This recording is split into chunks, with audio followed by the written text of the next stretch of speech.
Welcome to another episode of My Weird Prompts, an AI-generated podcast featuring the random prompts of Daniel Rosehill as answered by a revolving cast of friendly AI characters. Join us for deep dives into AI, technology, and whatever other random thing Daniel finds fascinating today. Subscribe on Spotify or your favorite podcatcher. Now, today's episode. This episode was generated using artificial intelligence. Please verify facts. Hello there, Herman and Corn. So I was listening to your episode about power outlets and how to safely use multiple power outlets and the maximum draws and all that I asked you basically from a fire safety standpoint. And you mentioned something in the podcast that's actually very pertinent. You observed that in many Israeli apartments, it's common to have different rooms on the same circuit breaker such that they're sharing a 16 amp load, and it's a lot easier than it probably should be to trip up the circuit. I mentioned we've talked about the challenging experience of renting in Israel on many episodes now, and my wife and I, as I've told you, we're looking at owning a place or buying our own place and doing a lot of the kind of renovations ourselves. And I think we're both very much drawn to this idea that my wife's an architect, as I mentioned, that we're going to be doing whatever we can to make sure that we don't have the same problems we see over and over again in rental apartments in Israel.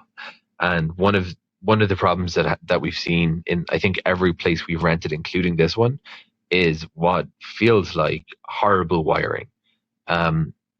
Exactly what you mentioned in that previous episode, that different rooms are on the same breaker, is exactly what we have here and what we've seen in, I think, every single rental. Not one hasn't had this problem.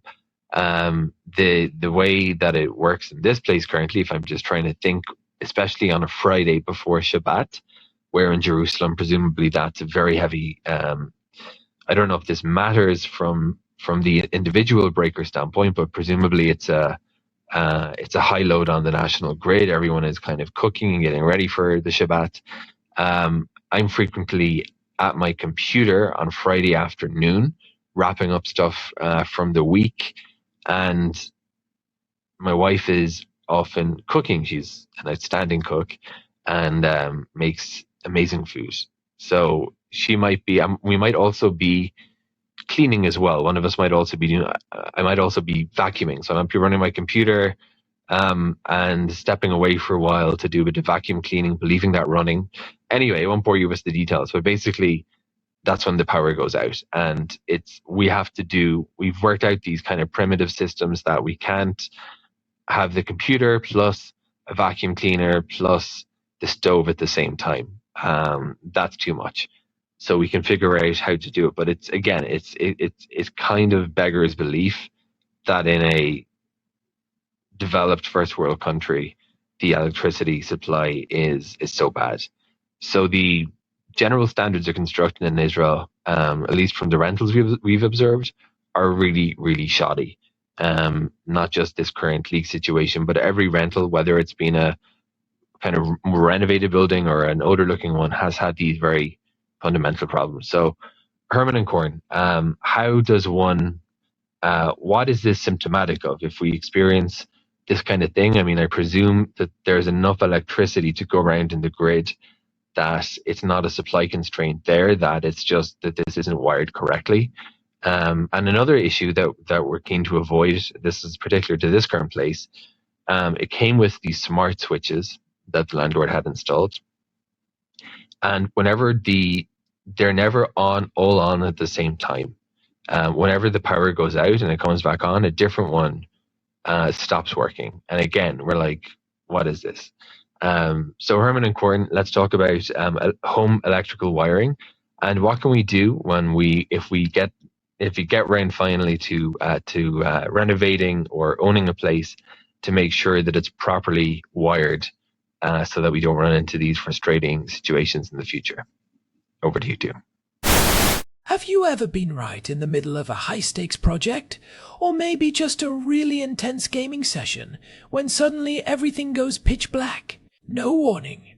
Just that sickening click of a circuit breaker, and the sudden silence of a dead house. It is a uniquely frustrating sound, corn. It is the sound of a system reaching its limit and just giving up. And if you live in an older apartment in Jerusalem like we do, it is a sound you probably know far too well. It is the sound of the 16-amp ceiling. Exactly. I am Corn, and welcome back to My Weird Prompts. Joining me as always is my brother, the man who knows more about electrical subpanels and transient voltage than anyone I have ever met. Herman Poppleberry at your service. And today we are diving into a topic that hits very close to home. Literally, our housemate Daniel sent us a prompt about the joys and sorrows of Israeli apartment wiring. He and his wife are looking at renovating a place, and they want to avoid the classic trap of having half the house go dark because someone decided to make toast while the vacuum was running. It is such a common experience here. You have got these 16-amp circuits that are somehow expected to power 3 different rooms. Daniel was also asking about why smart switches seem to lose their minds every time there is a power flicker. So, Herman, let us start with the basics. Why is the wiring in so many of these apartments seemingly designed to fail the moment you turn on more than 2 appliances? It is a combination of historical standards and the way our power needs have exploded over the last few decades. Most older apartments in Israel were designed for a much lighter electrical load. We are talking about a time when a home might have a few light bulbs, a radio, and maybe a small refrigerator. The idea was to keep things simple and cheap. Back in the 1950s and 60s, the standard was actually even lower, but the 16-amp circuit became the workhorse of the Israeli residential grid. But we do not live in that world anymore. I mean, between my workstation, the air conditioning, the electric kettle, and the washing machine, we are pulling way more current than people were in the 1970s. Even in 2026, with more efficient appliances, we just have more of them. Oh, absolutely. And here is the technical bottleneck. A standard single circuit in these older buildings is typically rated for 16 amps. Now, if you do the math, in a country with a 230-volt system like Israel, 16 amps multiplied by 230 volts gives you about 3,680 watts of total capacity for that entire circuit. 3,680 watts. That sounds like a decent amount until you actually look at the labels on your appliances. Exactly. This is where people get caught off guard. A standard electric kettle, which is a staple in every Israeli kitchen, usually pulls between 2,000 and 2,500 watts all by itself. So, if you are on a 16-amp circuit and you turn on the kettle, you have already used up more than 2/3 of your entire capacity for that circuit. If someone in the other room, which happens to be on the same circuit, turns on a hairdryer or a powerful vacuum cleaner, you are going to hit 4,000 watts instantly. The breaker does exactly what it is designed to do, which is trip before the wires in your walls start to melt. It is interesting that you mention the rooms sharing circuits. Daniel mentioned that in many apartments, multiple rooms are tied to that same 16-amp breaker. Why would a builder ever think that was a good idea? It comes down to cost and simplicity during construction. Back in the day, it was much cheaper to run one thick cable to a central junction box in a hallway and then spiderweb out to 3 different rooms from there. It saved on copper, it saved on labor, and it saved on the size of the electrical panel. In episode 80, when we talked about why industrial buildings like airports are wired differently, we touched on this idea of reliability versus cost. In a residential setting, cost almost always won out. They assumed you would never have a space heater in the bedroom and a vacuum in the hallway running at the same time. So, for Daniel and his wife, as they are planning this renovation, what is the fix? Is it just a matter of adding more breakers, or is it deeper than that? It is definitely deeper. If they are doing a full renovation, the first thing they need to look at is upgrading to what we call 3-phase power, or talat fazi in Hebrew. Most older apartments have a single-phase connection, which usually caps out at 25 or 40 amps for the entire apartment. That is your total ceiling. No matter how many breakers you have, you cannot pull more than that from the grid without the main breaker outside your door tripping. Right, so even if you have 10 different 16-amp circuits, if you try to use them all at once, you will just trip the main breaker instead of the individual one. It is like having a bunch of small pipes feeding into one tiny main pipe. Precisely. Upgrading to three-phase power essentially gives you three separate 40 amp lines coming into your home. It triples your total capacity from about 9 kilowatts to over 27 kilowatts. It allows you to distribute the load. You put the heavy hitters like the induction oven on one phase, the air conditioning on another, and the rest of the house on the third. That is the gold standard for a modern Israeli home, especially now that we are seeing more electric vehicle chargers being installed in private parking spots. That sounds like a massive job, though. You have to involve the electric company, right? What is the process like in 2026? It is a bit of a dance. You need a certified electrician, a hashmali musmak, to prepare the apartment. They have to rewire the main panel, ensure the grounding is up to code, and pull the new wires. Then you apply to the Israel Electric Corporation. They will send an inspector to verify that everything is safe. Once it passes, they swap your old meter for a new three-phase smart meter. The cost for the IEC side of things is usually around 3,000 to 5,000 shekels, plus whatever your electrician charges for the internal work.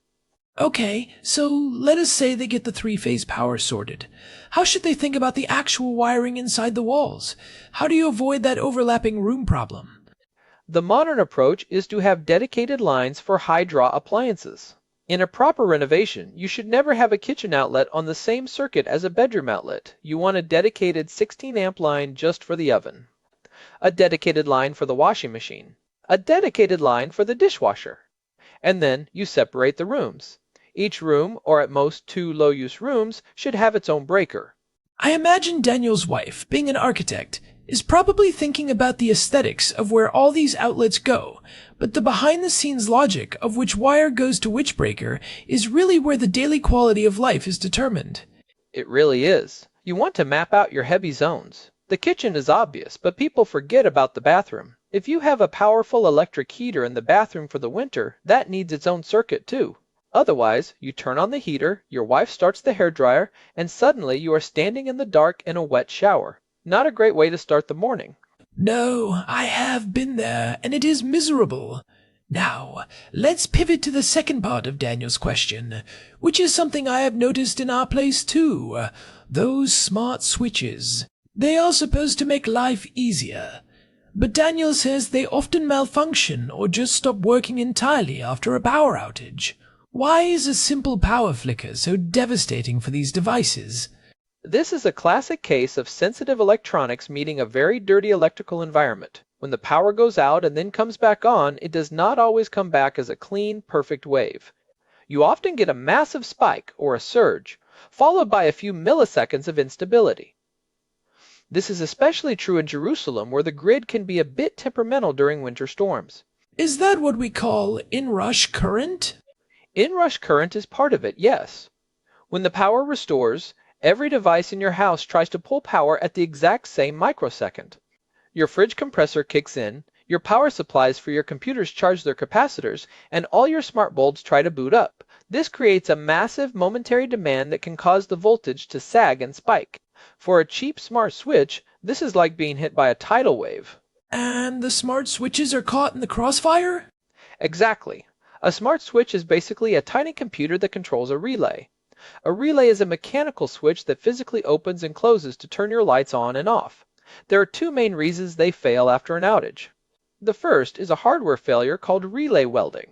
Oh, relay welding. That sounds intense. It is. When the power comes back on with a surge, a tiny spark can jump between the metal contacts inside the relay. If that spark is hot enough, it can actually melt a tiny bit of the metal and weld the switch into the on position. That is why sometimes after a storm you find a smart switch that simply will not turn off no matter what you do in the app. The physical metal is fused together. That explains the mechanical failure. But what about when they just disappear from the network or need to be reset? I've had switches that just go into a blinking frenzy and refuse to talk to the hub. That is usually a firmware or networking issue. Most cheap smart switches use Wi-Fi. When the power comes back, your Wi-Fi router takes maybe 2 or 3 minutes to fully boot up and start broadcasting a signal. But the smart switch boots up in about 2 seconds. It looks for the Wi-Fi, does not find it, and then sometimes it enters a setup mode or just gives up and goes into an error state. By the time the router is ready, the switch has already stopped looking. So it is a timing issue. The The switch is ready to go before the infrastructure is there to support it. Precisely. And if you have 50 smart devices all trying to reconnect to a router that is still trying to figure out its own IP address, you get a massive traffic jam. Some devices will successfully connect, while others will time out and stay offline until you manually power cycle them. In 2026, we have better protocols, but many people are still using older Wi-Fi based tech. I remember we talked about this a bit in episode 112, about why airports avoid smart bulbs. They cannot afford that kind of unpredictability. But for a home renovation, what can Daniel do to prevent this? Is there a pro version of these switches that is more resilient? There absolutely is. If I were Daniel, I would stay away from Wi-Fi based switches for any permanent installation. I would look at Zigbee or the newer Thread protocol. These require a dedicated hub. The beauty of Thread and Zigbee is that they create a mesh network. Even if the main hub is slow to boot, the devices can still talk to each other.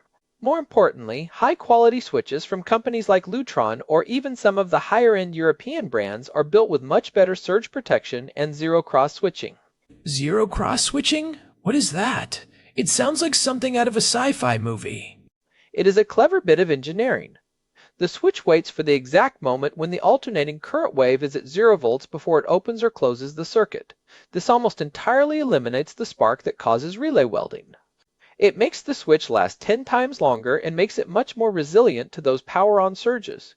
It is the difference between slamming a door and closing it gently when the latch is perfectly aligned. That is fascinating. It is one of those things where spending a bit more on the hardware up front saves you so much headache down the line. I am curious about the neutral wire issue too.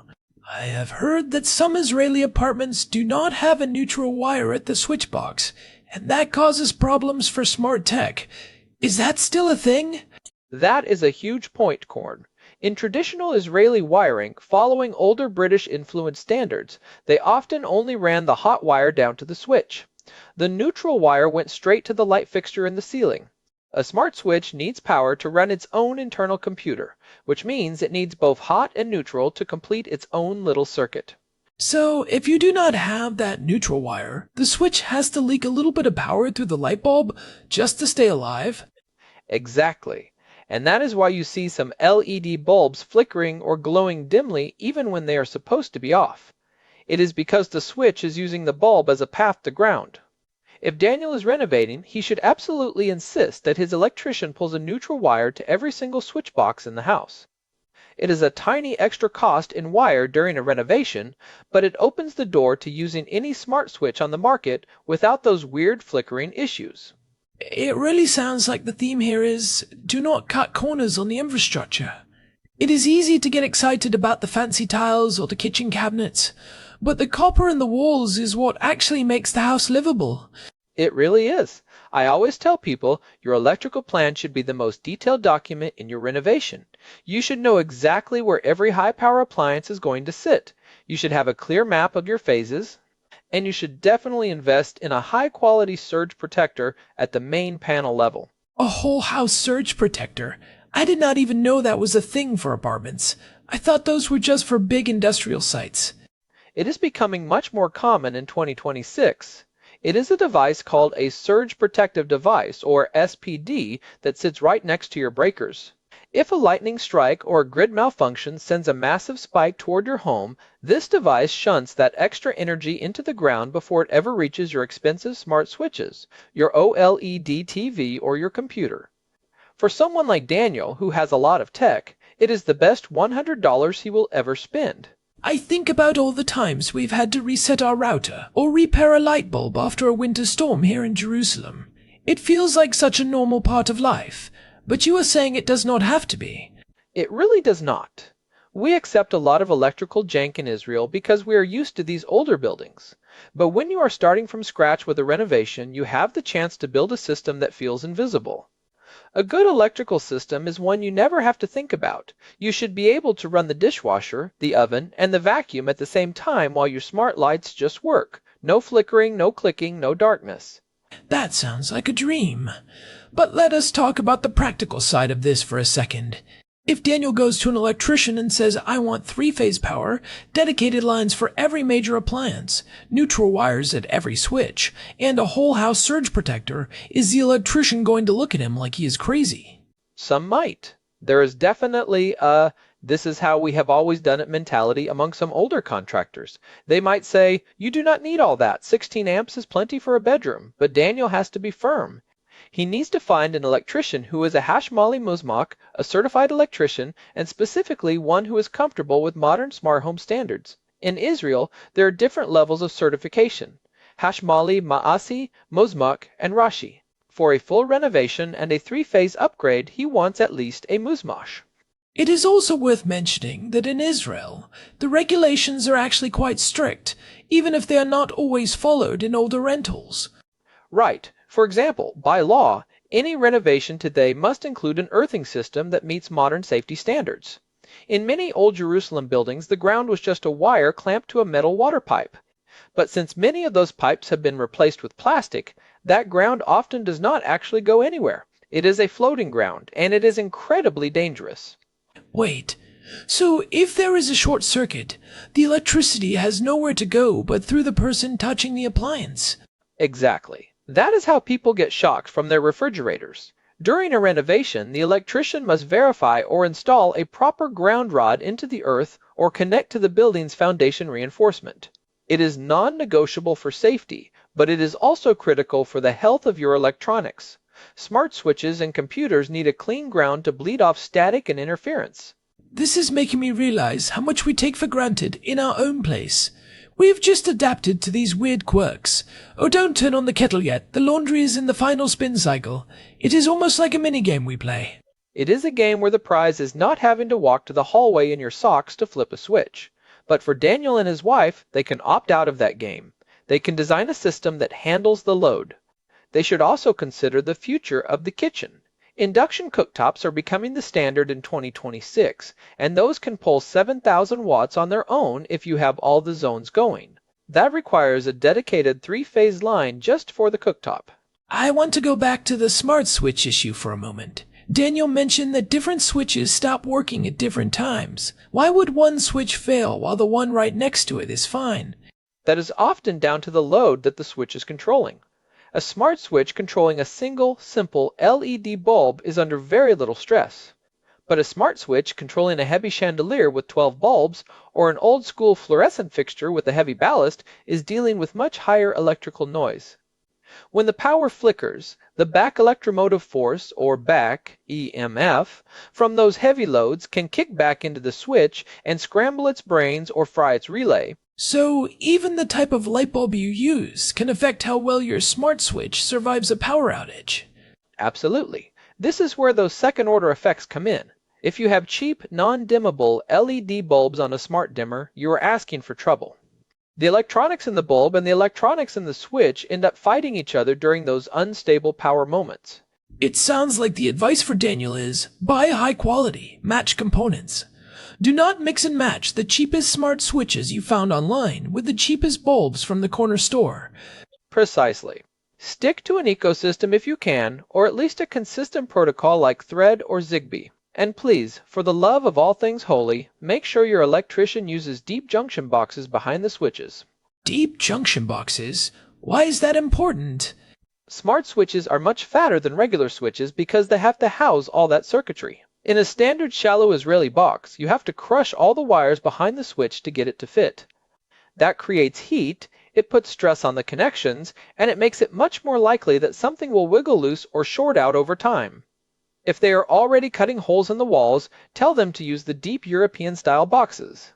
Your future self will thank you when you are not struggling to shove a nest of wires back into a tiny hole. That is such a great practical tip. It is those little things that you do not think about until you are actually holding the screwdriver and realizing nothing fits. I have spent too many hours of my life fighting with shallow electrical boxes, corn. I do not want Daniel to suffer the same fate. So, to summarize the plan for Daniel, step 1 is upgrading to three-phase power to increase the total pipe of electricity coming in.